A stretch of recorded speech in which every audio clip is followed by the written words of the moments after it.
भागदौड़ भरी जिंदगी, चारों तरफ तनाव ही तनाव, इम्बैलेंस होता लाइफस्टाइल, जिसका सीधा फर्क पड़ता है हमारी जिंदगी पर। इंसान समय से पहले ही खुद को उम्र दराज महसूस करने लगता है और समय के साथ साथ हिम्मत हारने लगता है।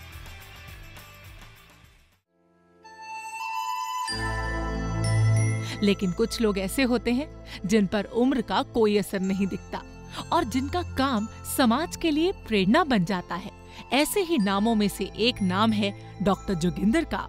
50 की उम्र में सभी की उम्र ढलनी शुरू हो जाती है।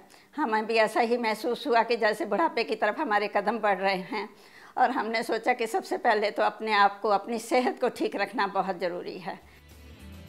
उम्र के जिस पड़ाव पर आम इंसान समय के आगे घुटने टेक देता है और अपनी जिंदगी पर विराम चिन्ह लगा हुआ महसूस करता है, जोगिंदर जी ने उसी उम्र में एक नए सफर पर चलने का फैसला किया।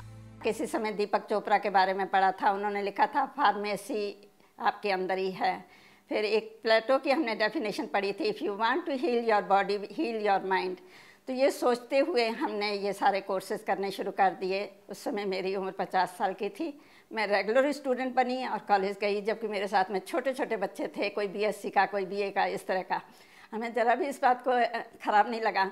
और जबकि हमारी बैकग्राउंड भी साइंस नहीं थी, मुझे काफ़ी मुश्किलें उठानी पड़ी कि हमें ये याद करनी पड़ती थी कि हमारी फेस में कितनी बोन्स हैं, हमारी लेग्स में कितनी बोन्स हैं। इवन देन हमने हिम्मत नहीं हारी और ये सब करते चले गए। और आज हमें बहुत प्रसन्न हैं कि हम 68 की एज में हम बिल्कुल अपने आप को हेल एंड हार्टी, अपने आप को स्वस्थ समझते हैं। उन्होंने अपनी आधी से ज्यादा उम्र बच्चों की परवरिश और पति का साथ देने में ही गुजार दी। लेकिन जैसे ही उन्हें ये यकीन हुआ कि उनके बच्चे सेटल होने लगे हैं, तब उन्होंने कुछ अलग करने की ठानी। हम पूरी तरह से बच्चों के लिए डिवोटी थे और मैं एक हाउसवाइफ थी।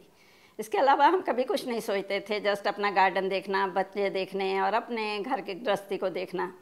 जब बच्चे बड़े हो गए और उनको हमने देखा कि ये तीनों बच्चे ही स्कॉलरशिप हो गए हैं, कर लिए हैं और बाहर जा रहे हैं, तो उसके बाद में अपने बारे में सोचना शुरू किया कि अपने लिए क्या किया जाए। और जैसे ही अपनी तरफ सोचा तो अभी लगा कि अपनी उम्र भी ढलती उम्र होनी शुरू हो गई, तो इसके लिए क्या किया जाए, तो अपने स्वास्थ्य को कैसे ठीक रखा जाए, कैसे निरोग रखा जाए, क्योंकि हम एलोपैथी में बिल्कुल भी बिलीव नहीं करते थे। और मेरे को ये पूरा विश्वास था कि हम अपने आप को अपने ही लाइफ स्टाइल से ठीक कर सकते हैं। तो इसके लिए हमने इस लाइन में ही पढ़ना शुरू कर दिया। हालांकि उनके लिए ये राह इतनी आसान नहीं थी, क्योंकि उन्होंने जो पेशा चुना था उसकी बुनियादी जानकारी भी उन्हें नहीं थी। फिर भी उन्होंने ऐसी सभी अड़चनों को दरकिनार किया, आगे कदम बढ़ाया और फिर कभी पीछे मुड़कर नहीं देखा। पढ़ाई पूरी हो जाने के बाद उन्होंने प्रैक्टिकल एक्सपीरियंस लेने के लिए सबसे पहले नेचुरोपैथ को खुद पर ही आजमा कर देखा और फिर इसके नतीजे जानने के बाद निस्वार्थ भाव से दूसरों तक भी इसको पहुंचाने की कोशिश की। हमने लोगों को जोड़ना शुरू किया और ये हमारे प्रैक्टिकल एक्सपीरियंस होते चले गए कि हमारे भाई बहन और हमारे फ्रेंड्स स्वस्थ होते चले गए और हमें वो शुक्रिया अदा करते थे, जिससे हमें बहुत प्रसन्नता मिलती थी।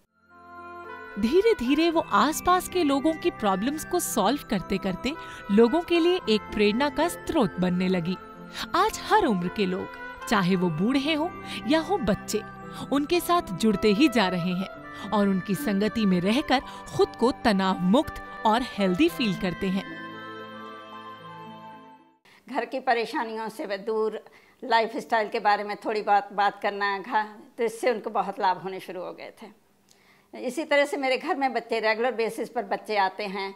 आज की परेशानी सुनती हूँ जब बच्चों के कि छोटे छोटे बच्चों को शुगर की परेशानी है, आर्थराइटिस की प्रॉब्लम है, उनको योग अभ्यास कराती हूँ, प्राणायाम कराती हूँ, प्लस थोड़े से खाने पीने के टिप्स देती हूँ, जिससे उनको लाभ हो रहा है। स्वस्थ मन में ही स्वस्थ तन होता है, स्वस्थ तन में ही स्वस्थ मन होता है। जब हम शारीरिक रूप से स्वस्थ होते हैं तो हमारा मन उतना ही चित्त और मन प्रसन्न रहता है, और वो प्रसन्नता का जो कारण है वो हमारे अन्न के साथ में भी निर्भर होता है कि हम क्या खाते हैं, कब क्या कैसे खाते हैं, क्या खाते हैं, तो उन चीज़ों पे बहुत फर्क पड़ता है। वो आज सभी को एक बेहतर लाइफस्टाइल जीने की प्रेरणा देती हैं।